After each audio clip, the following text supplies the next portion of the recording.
जय हिंद। ट्विटर ने उपराष्ट्रपति वेंकैया नायडू का आईडी से ब्लू टिक हटाया, फिर वापस कर दिया। लेकिन ये इतना सिंपल नहीं है, क्योंकि वो देश के उपराष्ट्रपति हैं जो किसी पॉलिटिकल पार्टी को रिप्रेजेंट नहीं करते। अब इसको लेकर भी तमाम बातें की जाएंगी कि मोदी का चल गया डंडा, ट्विटर को कर लिया काबू में, नाइजीरिया के प्रेसिडेंट का इसने आईडी सस्पेंड किया, उन लोगों ने ट्विटर को भी अनिश्चित काल के लिए बैन कर दिया। लेकिन भारत में वो लगातार ऐसा करता आ रहा है। टूल किट का जब विवाद हुआ था, मैंने भी बताया था, लेकिन ये ज़रूर कहा था कि ट्विटर के ऊपर कोई कार्रवाई नहीं होगी, सिर्फ माहौल बनाया जाएगा। यही हुआ भी। इसके अलावा भी और 4 आईडी से ब्लू टिक हटाए गए जो संघ के बड़े अधिकारी हैं: सुरेश सोनी, सुरेश जोशी, अरुण कुमार, कृष्णा गोपाल, जो कि मोहन भागवत के नीचे आते हैं। अब ये सब जो हो रहा है, जैसा कि मैं आपसे शुरू से बताते आया हूँ कि पूरी तरह से माहौल बनाने के लिए किया जाता है। और इनके खिलाफ कार्रवाई क्यों नहीं होती? क्योंकि जो नरेंद्र मोदी की सरकार है, पूरी तरह से झूठ पे टिकी हुई सरकार है। उसका एजेंडा कहाँ से चलता है? ट्विटर से। इतना बड़ा आईटी सेल किसी का नहीं है। कुछ लोग वैसे भी हैं जो आईटी सेल से जुड़े नहीं हैं, लेकिन फिर भी उनके खिलाफ नहीं बोल पाते, क्योंकि उन्हें इस बात का डर होता है कहीं उन्हें देशद्रोही और चमचा ना घोषित कर दिया जाए। इसकी वजह से उनकी भी मजबूरी है कि वो उनके आईटी सेल के जो ट्रेंड होते हैं उस पर वो ट्वीट करते रहें, जो कि आप भी अक्सर देखते होंगे। अब ये सब जो चल रहा है, ऐसा नहीं है कि ये पहली बार हो रहा है, पहले भी कई बार हो चुका है। अमित शाह के भी प्रोफाइल पिक को भी हटाया जा चुका है, जो एक बांग्लादेशी ने क्लेम किया था कि वो कॉपीराइटेड है, जिसकी वजह से अमित शाह के प्रोफाइल पिक्चर को हटा दिया गया। यही चीज़ सुब्रमण्यम स्वामी के साथ भी हो चुका है। ये सब क्यों हो रहा है? क्योंकि मोदी अब तक का सबसे कमज़ोर प्राइम मिनिस्टर है। एक नाइजीरिया जैसा छोटा सा देश कार्रवाई कर सकता है, लेकिन भारत नहीं कर सकता।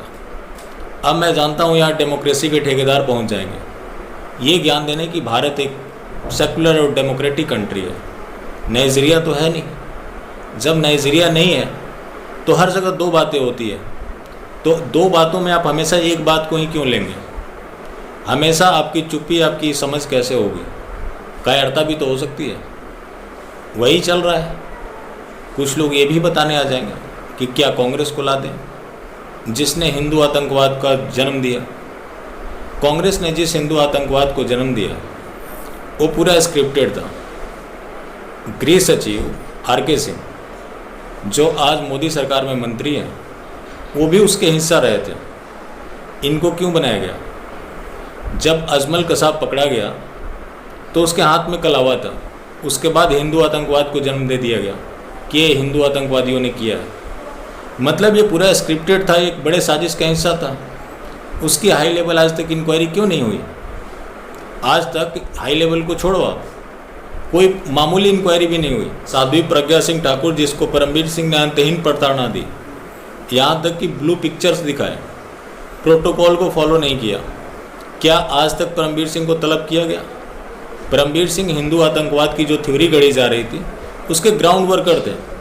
वो साध्वी प्रज्ञा सिंह ठाकुर पे दबाव बना रहे थे कि तुम ये स्वीकार कर लो कि तुमने ये किया है, ताकि हिंदू आतंकवाद को आगे प्रोजेक्ट किया जा सके। साध्वी प्रज्ञा सिंह ठाकुर को तो सांसद बना दिया गया, लेकिन आज तक परमवीर सिंह कभी तलब किए गए होंगे भी नहीं।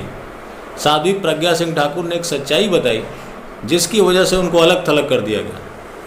तो फिर जब बीजेपी ने उनके खिलाफ कोई कार्रवाई नहीं की, तो क्या कांग्रेस की सरकार होते हुए आप उम्मीद करते हैं कि वो उनके ऊपर कार्रवाई करेंगे? उसी साध्वी प्रज्ञा सिंह ठाकुर पे 2014 तक कोई चार्जशीट तक नहीं हुआ था। जब चार्जशीट हुआ उसके बाद इनको बेल मिल गया, लेकिन उसके खिलाफ कार्रवाई करने की जिम्मेवारी किसकी थी? जाहिर सी बात है कि रनिंग गवर्नमेंट की थी, जिसको इस सरकार ने नहीं किया और करेगी भी नहीं, क्योंकि इनका काम है सिर्फ माहौल बनाना। वरना आज जो जितनी समस्याएं सामने आ रही हैं और ये बढ़ती जा रही हैं, जितनी देशद्रोही एक्टिविटीज़ आज बढ़ी हैं, उसमें रफ्तार आया है, उसमें सरकार की ये निकम्मेपन सबसे बड़ी जिम्मेवार है। लेकिन समस्या ये होती है कि जो इसके ऊपर हाईलाइट करने की कोशिश करता है, उससे ही तमाम सवाल होंगे। सरकारों से कोई सवाल नहीं होता। वरना एक मामूली ट्विटर कैसे अपने देश में मनमानी करता? उपराष्ट्रपति एक बहुत बड़ी चीज़ है। उनके अकाउंट को पहले ब्लू टिक हटाते हो फिर वापस कर देना, ये तो उनकी एक बेइज्जती है। नरेंद्र मोदी को वो हमेशा औकात दिखाते रहेंगे। अगर ये चीज़ नहीं संभला तो इनके साथ वही हश्र होने वाला है जो ट्रंप के साथ हुआ था। बाकी फिर मिलते हैं। जय हिंद।